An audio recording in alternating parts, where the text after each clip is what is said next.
Olá, seja muito bem-vindo ao nosso curso SPSEX Preparação. Você está no canal Física MLT e nós já estamos indo para a aula de número 77. Vamos começar?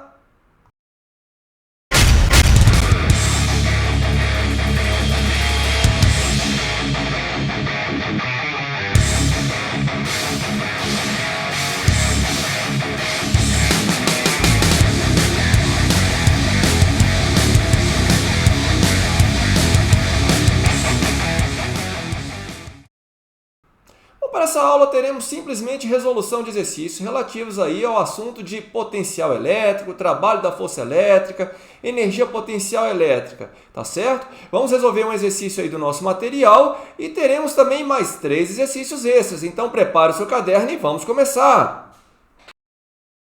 Vamos lá então, vamos iniciar aí os nossos trabalhos, pegando o nosso material na página de número 36, questão de número 21. Espero que você tenha feito aí uma leitura bem atenciosa do enunciado, então vamos lá, vamos para a resolução. Bom, sabemos que o trabalho para deslocar uma carga, por exemplo, uma carga de prova, esse Q minúsculo do ponto 1 para o ponto 2, é dado aí pela diferença de energia potencial, expressão aí que é dada por K vezes Q maiúsculo, a carga fixa, Q minúsculo, que é a carga de prova que está se movimentando, sobre a distância, ok? Bom, nós podemos fazer o seguinte, olha, podemos colocar a constante K, a carga Q e a carga de prova em evidência, tá certo? E aí nós podemos calcular o trabalho realizado, tá certo? Bom, no caso, então, vamos pegar os dados que foram colocados no enunciado e efetuar os cálculos, somente isso, tá certo?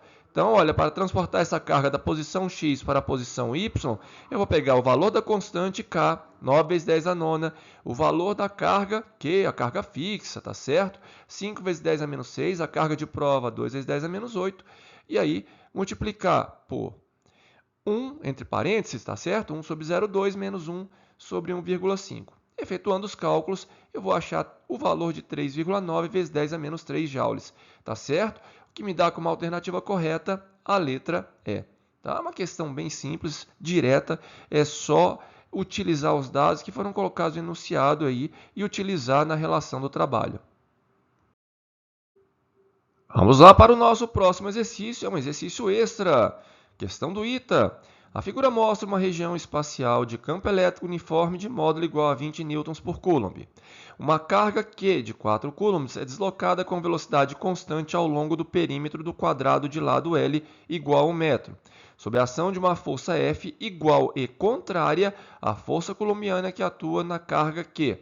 Considere, então, as seguintes afirmações. Primeiro, o trabalho da força F para deslocar a carga Q do ponto 1 para 2 é o mesmo do despendido no seu deslocamento ao longo do caminho fechado, 1, 2, 3, 4 e 1.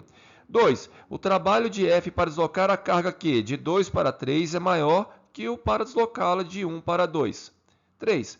É nula a soma do trabalho da força F para deslocar a carga Q de 2 para 3 com seu trabalho para deslocá-la de 4 para 1.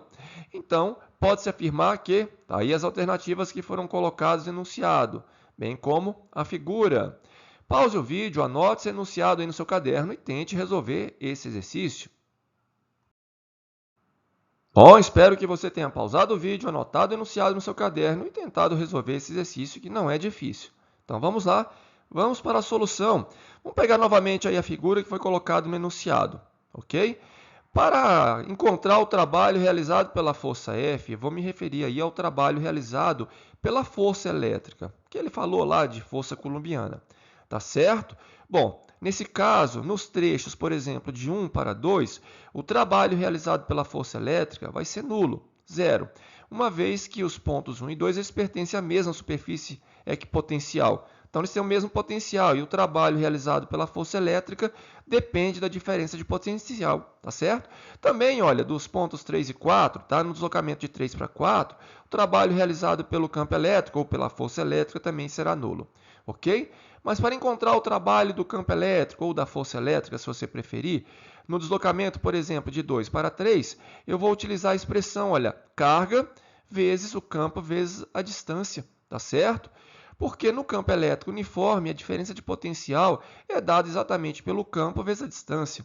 Ou até mesmo, se você lembrar aí da fórmula de trabalho, né, que é força vezes deslocamento, então a força vai ser a carga vezes o campo e o deslocamento L. Tá? E aí você vai ter o trabalho positivo se a força for a favor do deslocamento, ou seja, o cosseno for igual a 1, ok? Ou vai ser negativo se o cosseno for de 180 graus, a força for contrária ao deslocamento. Tá certo? Então vamos lá. Olha só. Como eu falei, trabalho realizado pela força elétrica, né, no deslocamento de 1 para 2, nulo, zero. Como a força F ela se opõe à força elétrica, ela acaba sendo perpendicular à superfície equipotencial, ou seja, ela é perpendicular ao deslocamento de 1 para 2. Por isso que o trabalho da força F também vai ser nulo. Agora, no deslocamento de 2 para 3, o trabalho realizado pela força elétrica é negativo, menos 80 joules. Tá certo? Usando só a relação aqui, olha, só pegar os números e substituir aqui, tá? Força F, ela vai ser a favor do deslocamento, mas a força elétrica vai ser contra o deslocamento, tá certo? Tanto é que o trabalho realizado pela força F, ele vai ser positivo, 80 joules, ok? Agora, no trecho de 3 para 4, trabalho realizado pela força elétrica, zero. Os pontos 3 e 4, como eu havia comentado, eles têm o mesmo potencial, pertencem à mesma superfície equipotencial. Ok? Também o trabalho realizado pela força F vai ser nulo, tá? No deslocamento de 3 para 4. Agora, de 4 para 1, o trabalho realizado pela força elétrica já vai ser positivo, tá? Valendo 80 joules. Ok? Já o trabalho da força F vai ser negativo. Então vamos lá, vamos analisar aí o primeiro item. Bom, o trabalho realizado pela força F no deslocamento de 1 para 2, como eu havia comentado, nulo, zero. E o trabalho realizado pela força F já ao longo de todo o trajeto também vai ser nulo. Por quê? Olha só, sabemos o seguinte, olha, o trabalho da força F ele vai ser o oposto do trabalho realizado pela força elétrica, tá certo? É o trabalho elétrico que eu estou chamando aqui. Então, por exemplo, no deslocamento de 2 para 3, o trabalho da força F vai ser positivo, 80 joules. E o trabalho da força F no deslocamento de 4 para 1 vai ser negativo, menos 80. Então, você vai somar tudo, vai dar zero. Então, o item 1 está correto. Item 2.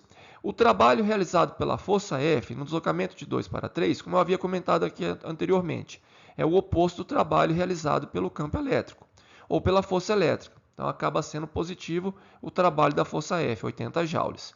Agora, o trabalho realizado pela força F no deslocamento de 1 para 2 é nulo, zero. Portanto, o trabalho realizado pela força F no deslocamento de 2 para 3 é maior do que o trabalho realizado pela força F no deslocamento de 1 para 2. Também é verdadeiro esse item 2. Ok?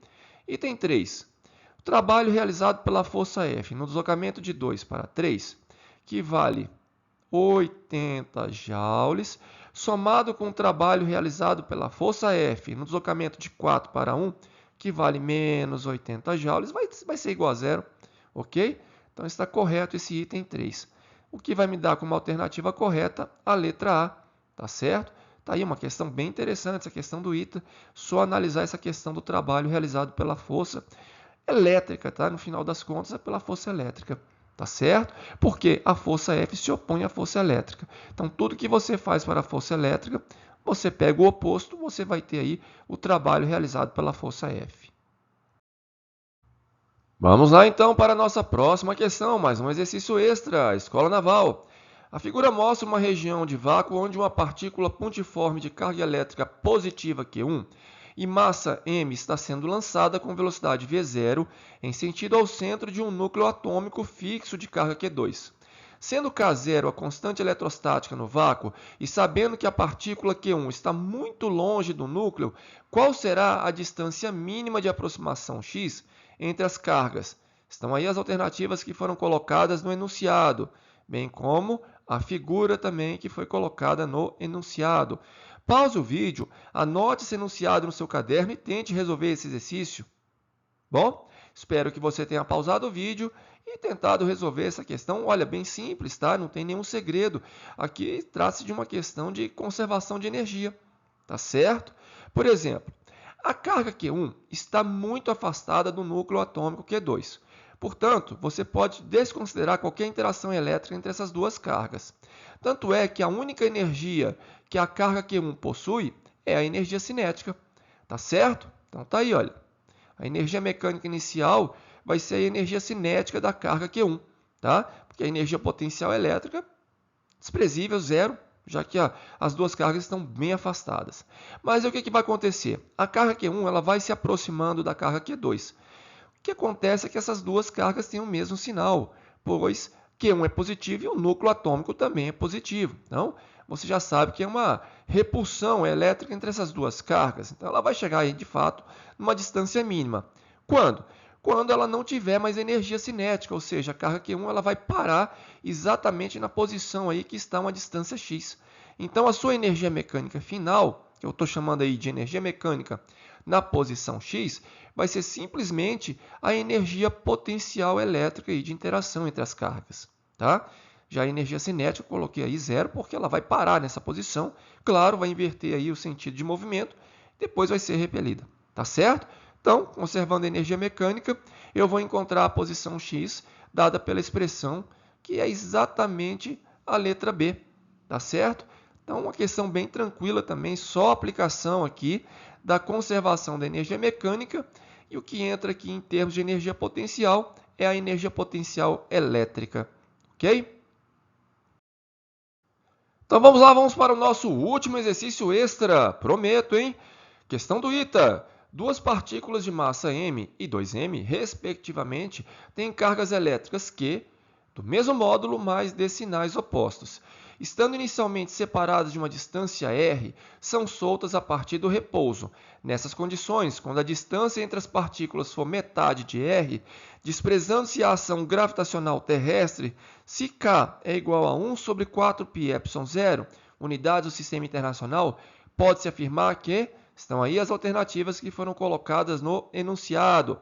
Pause o vídeo, anote esse enunciado aí no seu caderno e tente resolver esse exercício. Bom, espero que você tenha pausado o vídeo, anotado o enunciado aí no seu caderno e tentado resolver essa questão. Então vamos lá. Vou pegar aqui uma figura que vai nos auxiliar aqui a resolver essa questão, porque ela é um pouco diferente da questão anterior, uma vez que as duas partículas estão em movimento, tá certo?